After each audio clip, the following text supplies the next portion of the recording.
चे आजचे मुलगे आहे आणि हे शिवराज दिवटे नाही आहे, हे दुसरा कोणी व्यक्ती आहे ज्यांच्यासोबत हे लोक मारहाण करत आहे.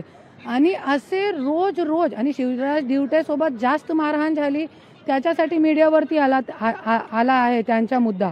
पण असे खूप लोक आहे जो बीडमध्ये आज धनंजय मुंडे के जे गुंड गँग आहे ते खूप लोकांसोबत मारहाण करत आहे.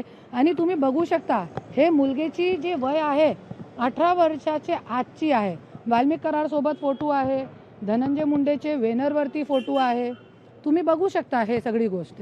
तो आज धनंजय मुंडेनी जे 10 वर्षमध्ये आज पदावर असताना अपोजिशन लीडरवर पदावर असताना काय केलेलं आहे, आपले समाजाचे मुला मुलींना गुंड प्रवृत्ती में प्रवृत्त करण्याचं काम केलेलं आहे. आणि एक और मी देवेंद्र फडणवीस साहेबांना मी एक हात जोडून विनंती करते की जरी तुम्हाला खरंच एक गृहमंत्री पदाची लाज ठेवायची आहे तो तुम्ही एकच करा की जे आज बीडमध्ये तुम्ही हे गुंड गँग लोकांना शस्त्र तलवार हे जे बल आहे, जे पाठीमागचं बल आहे ते कोण देत आहे त्याचा तुम्ही शोध करा. आणि शोध करण्याची गरज पण नाही आहे, ते धनंजय मुंडे पुरावत आहे.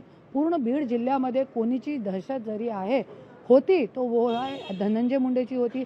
आणि आज वाल्मिक कराड जेलमध्ये गेला तरी पण हे लोक शांत बसण्याचा प्रयत्न करत नाही.